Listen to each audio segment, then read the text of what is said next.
네, 글로벌 증시 마감 시황과 함께 상품 시장 동향까지 살펴보고 오셨습니다. 글로벌 증시 전반적으로 1%대 약세 흐름을 가져갔습니다. 안전자산 선호도의 증가로 또 국제 금 가격 온스당 1,800달러 선을 좀 회복했다는 소식 함께 확인해 보셨는데요. 이번에는 주요 이슈들 함께 살펴보도록 하겠습니다. 어떤 이슈들이 시장을 흔들고 있는지 함께 확인해 보겠습니다. 네, 첫 번째 소식입니다. 골드만삭스가 국제 유가가 향후 2년 동안 수요가 증가하면서 신기록을 경신해서 100달러 선에 도달할 수 있을 것으로 예측을 했습니다. 관련 내용 함께 확인해 보시죠. 네, 기사 제목 확인해 보겠습니다. CNBC 기사고요. Goldman says oil could hit $100. Demand might reach new record high in the next 2 years라고 기사 제목이 나왔습니다. Oil and Gas 섹션이고요. 골드만삭스 같은 경우는 지금 2022년과 2023년에 수요가 다시 최고치를 경신할 것이다 이런 예측을 내놨습니다. 투자은행의 에너지 리서치 헤드죠. 데미안 쿠르발린도 금요일 배럴당 100달러의 유가가 가능할 것이다 이렇게 얘기를 했는데요.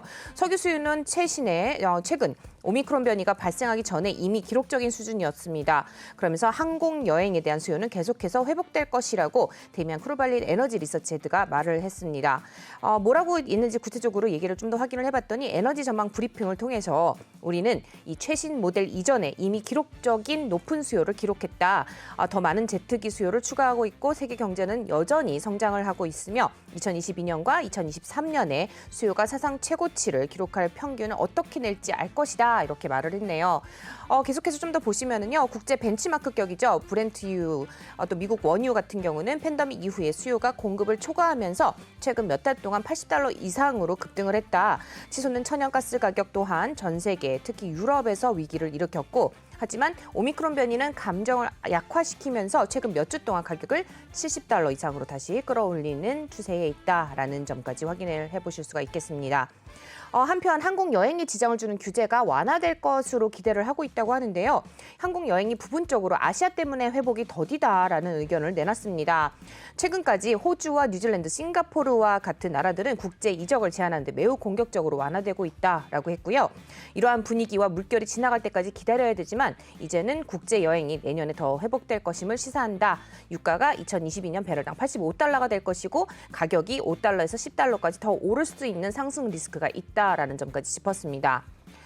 유가가 100달러까지 도달할 가능성에는 두 가지 이유가 있다라고 얘기를 했는데요. 첫 번째로는 석유 회사가 생산을 늘리게 되면은 비용이 증가한다는 점. 경제의 다른 곳에서 인플레이션이 발생을 하고 결국 석유 서비스에도 인플레이션이 발생한다는 것입니다. 그리고 두 번째 다른 이유는요. 다른 가능성, 세계 경제가 팬데믹에서 재개되면서 또 석유 공급이 수요를 충족할 수 없는 경우를 예로 들었습니다. 그러면서 쿠르발리는요, 수요 파괴가 시장을 둔화시키기 때문에 유가가 110달러까지 올라갈 수 있다. 상당히 가능한 시나리오인 것 같습니다. 고유가가 장기화되면서 수요가 단기간에 급감하는 수요 파괴로 시장을 몰고 올 것이라는 우려가 이미 제기된 만큼 향후 추이를 지켜보실 필요가 있겠습니다. 이어서 두 번째 이슈도 확인해 보시죠. 네, 두 번째 소식입니다. 넷플릭스의 주가가 2019년 9월 이후 최악의 달을 기록했다는 소식인데요. 그럼에도 불구하고 넷플릭스에 대한 매수 의견이 나와서 전해드리겠습니다. 관련 기사 함께 확인해 보시죠. Netflix stock tracks for worst month since September 2019. Why it is a buy here? 이라고 기사 제목이 나왔습니다. 관련 내용 함께 확인해 보시면은요. 이번 달 넷플릭스 고성장과 모멘텀 주식의 매도세가 나타났다라고 하면서 12월에 8% 이상 하락했습니다. 2019년 9월 이후에 최악의 달을 기록을 했고요.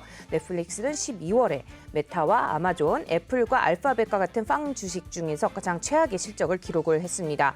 하지만 인사이드 엣지 캐피탈 매니지먼트의 설립자죠. 터드 고던에 따르면요, 오히려 매수 기회다, 저가 매수의 기회다라고 했는데 그러면서 앞으로 인사이드 엣지 캐피탈 매니지먼트는 이미 넷플릭스의 주식을 소유를 하고 있지만 1% 할당량으로 넷플릭스 주식을 더 매수할 계획에 있다라고 밝혔습니다.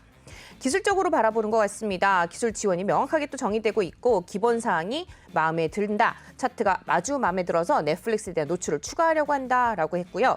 현재 수준인 575달러 주변이 2020년의 저항선이라고 하면서 주가는 11월 중순에 고점을 찍은 후 다시 하락했는데 이제는 그 지지를 테스트할 것으로 보인다라고 의견을 내놨습니다. 기술적으로 진입 시점이라는 의견을 내놓고 있는데요. 넷플릭스에서는 2020년 초부터 이번 여름까지 이어지는 두 번째 상승 추세 지원에 라인이 있다라는 점, 금요일에 587달러 선에서 마무리가 되었다는 점도 함께 짚어드립니다. 넷플릭스는 라이선스 콘텐츠에 덜 의존하고 원본 콘텐츠를 성장시키기 위해서 최선을 다하고 있다는 부분, 그리고 수치가 확실히 이를 반영하고 있다는 점, 그리고 올해 오리지널 콘텐츠에 약 170억 달러를 지출을 했고 작년에 약 120억 달러에서 증가한 수치다라는 이유를 든 만큼 관심 가져보시고 또 지켜보시기를 바랍니다. 넷플릭스는 3분기에 440만 명의 글로벌 유료 가입자를 지금 추가했다는 부분과 12월 달에 3개월 동안 850만 명이 더 늘어날 것이다. 8.5 million more이라고 나왔습니다. 이렇게 예상한다는 점까지 함께 짚어드리겠습니다. 이상 글로벌 인사이트 소식 전해드렸습니다.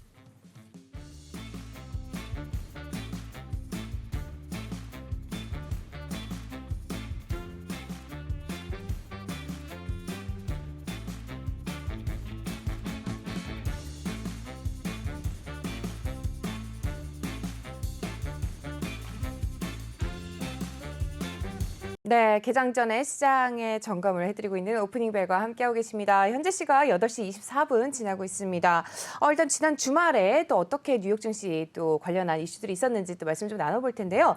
지난 주말이었죠. 연준 인사들 매파적인 발언을 좀 이어갔습니다. 네, 그렇습니다. 사실 이번 주 같으면 보통 때는 산타 랠리를 기대하는 그런 상황 아닙니까? 그런데 그렇죠. 전반적인 뉴욕 증시의 분위기는 그다지 좋지 않다 이렇게 봐야 될 것 같습니다. 그러니까 FOMC가 끝나고 난 뒤에 연준 인사들이 매파적인 발언을 갖다가 계속 이어가고 있는 그런 분위기로 봐야 될 것 같습니다. 존 윌리엄스 뉴욕 연은 총재죠. 그러니까 연준 안에서 3인자다라고 얘기를 하는 사람인데 뭐라고 얘기를 했는가 하면 테이퍼링의 속도를 높이는 거는 연준이 금리 인상을 위한 여력을 갖기 위한 거다. 이렇게 얘기를 했습니다. 그러니까 결국 이 말은 뭔가 하면은 테이퍼링이 빨리 끝나야지 그다음에 금리 인상을 할 수 있고 금리 인상을 해야 되는 시점에서 테이퍼링을 빨리 끝내는 게 중요하다. 이렇게 얘기를 한 겁니다. 그러면서 다만 뭐라고 덧붙였는가 하면은 3월 이전에 테이퍼링을 끝내야 된다라는 그런 의견이 있는데 이건 실리가 없다. 그러니까 1월에 끝내나 2월에 끝내나 3월에 끝내나 그건 큰 차이가 없다. 이렇게 지적을 한 겁니다. 그래서 이렇게 본다면 결국 3월에 끝내더라도 3번 올릴 수 있고 1월에 끝내도 3번 올릴 수 있지 않느냐라는 그런 의미로 받아들이면 될 것 같고요. 그리고 또 크리스토퍼 윌러 그 연준 이사는 뭐라고 얘기를 했는가 하면 내년 3월에 금리를 올릴 수 있을 것 같다. 이렇게 얘기를 했습니다. 물론 노동시장이나 인플레이션율 같은 걸 보긴 하겠지만은 그게 크게 문제가 없다면은 금리 인상은 테이퍼링이 끝난 직후에 하게 될 거다. 이렇게 얘기를 했고요. 그다음에 메리 데일리 샌프란시스코 연은 총재 같은 경우는 대표적인 비둘기파 아닙니까? 근데 지금 현재 이 부분과 관련해서 뭐라고 얘기를 했는가 하면 강한 성장세를 유지한다면은 금리를 두세 차례 인상하는 게 타당하다고 생각을 한다. 이렇게 얘기를 했습니다. 그러니까 전반적인 FOMC 회의 끝난 이후에 FOMC 회의에 대한 설명들을 하는데 그 내용들이 결국은 테이퍼링을 빨리 끝내고 금리를 올려야 된다라는 쪽으로 모아져 있다. 이렇게 봐야 될 것 같습니다. 네, 점도표도 좀 나왔는데요. 지난주에도 좀 전해드리긴 네네. 했습니다만 점도표대로 내년에 세 차례 금리 인상 가능할 거라고 보세요? 네, 그러니까 우리가 점도표를 봤더니 세 차례 금리 인상하자는 사람이 10명이 됐기 때문에 그렇죠. 내년에 세 차례 금리가 인상될 거다라고 얘기를 하고 있지 않습니까? 네. 꼭 그렇게 되는 건 아닙니다. 그러니까 과거의 예를 보면은 2013년 5월 달에 테이퍼링을 언급을 했다가 발작이 일어난 일이 있었죠. 네, 그래가지고 그랬죠. 테이퍼링이 직접 시작이 됐던 거는 2014년 1월이었고 끝난 게 2014년 12월이었습니다. 그러고 난 뒤에 첫 번째 금리 인상이 언제 있었는가 하면 1년 뒤인 2015년 12월에 있었는데 네. 이때 나온 점도표가 어땠었는지 보면은 지금을 추측을 할 수가 있습니다. 그 당시에 그런가요? 점도표가 어떻게 네. 나왔는가 하면 2016년에 4차례 금리 인상하는 걸로 이렇게 나와 있었습니다. 네. 그러니까 2015년 12월에 첫 번째 금리 인상을 하면서 나온 점도표가 2016년에 4번 금리 인상한다는 게 되어 있었는데 네. 2016년에 실제로 금리 인상은 딱 한 번밖에 못했습니다. 그것도 12월 달에 했습니다. 그러니까 말하자면은 결국 금리를 올릴 수 없는 상황.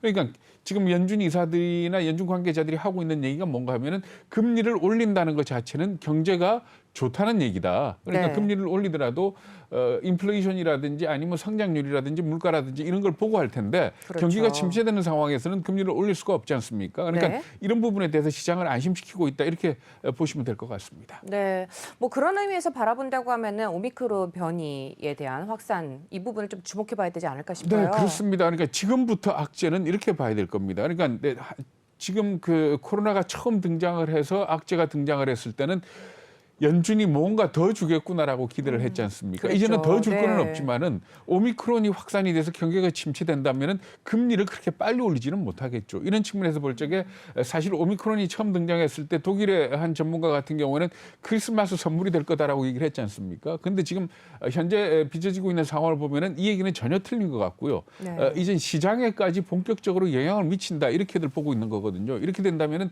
결국 경기 침체가 우려가 되고 이게 결국은 시장에 영향을 미치지 않겠느냐. 그 첫 번째 시험대가 언젠가 하면 바로 이번 주 다음 주입니다. 그러니까 연말 쇼핑 시즌, 크리스마스 시즌에 과연 소비자들이 어떻게 움직이는지 이걸 보게 된다면은 경기가 침체가 될지 아니면 좀 나아질지 하는 부분을 알 수가 있는데 현재까지 전망으로는 상당히 어둡다 이렇게 봐야 될 것 같습니다. 그러니까 오미크론이 확산된 나라에서 대부분의 소비자들이 별로 밖에 나가질 않고 네. 집에 머무르고 있다라는 그런 기사들이 나오고 있지 않습니까? 그러니까 정부에서 봉쇄 조치를 내리기 전에 이미 알아서 움직이는 그런 분위기이기 때문에 좀 어려워지지 않겠냐 이렇게 보고 있는 겁니다. 네, 말씀 잘 들었습니다.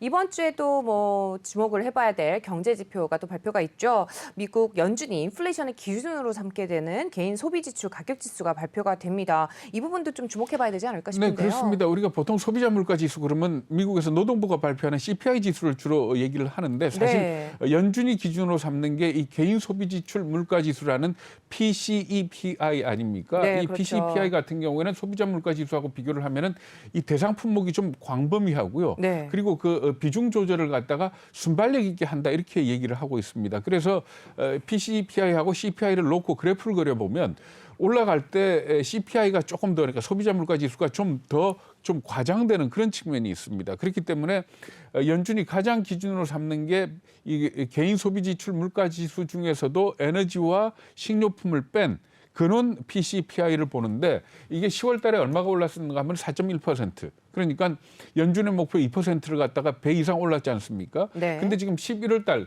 이번 달 23일 날 발표될 걸로 지금 이렇게 예상이 되고 있는데 이 지금 예상치에 대해서는 전문가들이 어떻게 보고 있는가 하면 전월 대비 0.4, 전년 대비 4.5% 올랐을 걸로 이렇게 예상이 되고 있습니다. 만약에 이 수치 정도만 나온다 하더라도 연준의 어떤 긴축의 그 방향에 대해서 입지를 더 확고하게 해준다 이렇게 볼 수가 있는 거거든요. 이렇게 되면 오미크론하고 관계없이 이 연준 입장에서는 지금 현재 내놓은 긴축 테이퍼링을 3월 달에 끝내고 금리 인상을 갖다 빠른 시일 내에 하겠다라는 그런 걸 강화시킬 가능성이 크다 이렇게들 예상을 하고 있는 겁니다. 네, 말씀 잘 들었습니다. 이번 주에는 뭐 미국뿐만 아니라 또 중국에도 좀 관심을 가져봐야 된다 이런 얘기들이 나오고 있습니다. 중국의 동향을 주시해야 한다고 하는데 어떤 부분을 주목해봐야 될까요? 네, 그러니까 보통 다른 나라들 같은 경우 우리나라도 그렇고 기준금리 그러면은 금융기관 간에 거래되는 초단기 금리를 가지고 기준금리를 삼고 이걸 갖다 중앙은행이 조절을 하면서 시중의 통화량을 조절을 하지 않습니까? 그렇습니다. 그런데 네. 중국의 기준금리는 대출 우대 금리입니다. 이 대출 우대 금리가 뭔가 하면은 인민은행이 각 은행들한테다가 가게나 기업들한테 해주는 대출 금리의 어떤 기준선을 제시를 해준다 네. 이렇게 보시면 됩니다. 그래서 어떻게 보면은 이 대출 우대 금리를 어떻게 움직이느냐에 따라서 직접적으로 돈이 어떻게 어떻게 나가는지가 금방 확인이 되기 때문에 어떻게 보면 기준금리보다도 더 강력하게 시중의 자금 사정에 영향을 미친다 이렇게 볼 수가 있거든요. 그런데 이 대출 우대 금리를 지금 현재 중국의 인민은행이 작년 4월 달에 0.2%포인트를 낮춰가지고 현재 3.85%입니다. 근데 이걸 갖다가 아마 이번 주 오늘이죠. 네. 오늘 이걸 갖다가 조정을 하게 돼 있는데 낮추지 않겠느냐 이렇게 기대들을 하고 있는 겁니다. 그러니까 만약에 중국이 이 대출 우대 금리를 낮추게 된다면은 그건 곧바로 경기를 부양하겠다는 뜻이고 시중에 돈을 풀겠다는 뜻 아닙니까? 이렇게 되면 중국의 경제가 앞으로 그래서 어떻게 될 거냐를 떠나가지고 당장은 중국의 돈이 풀리고 중국이란 나라가 세계 2대 경제 대국이기 때문에 우리나라를 비롯한 다른 나라들도 좀 숨통이 트이지 않겠느냐 하는 그런 기대를 하게 되는 겁니다. 그런데 다만 중국이 현재 이 상황에서 돈을 풀었을 때 중국 경제가 앞으로 어떻게 될 거냐 하는 이 부분에 대해서는 상당히 견해들이 엇갈립니다. 그러니까 지금 현재도 부실 채권 문제로 상당히 곤욕을 치르고 있는데 결국은 돈을 풀게 된다면 부실이 더 늘어나는 거 아니냐 하는 그런 걱정들도 하고 있고요. 지금 위안화 환율도 사실은 거꾸로 가고 있는 이런 상황에서 돈을 더 풀게 된다면 과연 외국인 투자가들이 위안화를 갖다 어떻게 쳐다볼지 하는 이런 부분에 대해서도 우려하는 그런 목소리가 있기 때문에 어쨌든 간에 중국의 대출 우대 금리 오늘 어떻게 발표되는지 한번 주의 깊게 지켜봐야 될 것 같습니다. 안녕하세요. 내외경제TV의 장유진입니다. 저희 내외경제TV의 다양한 영상과 콘텐츠 잘 보고 계신가요? 더 많은 영상과 콘텐츠를 원하신다면 지금 왼쪽의 버튼으로 저희 채널을 구독해주세요. 저희 다시 보기 채널도 따로 있으니까요. 많은 관심 부탁드립니다.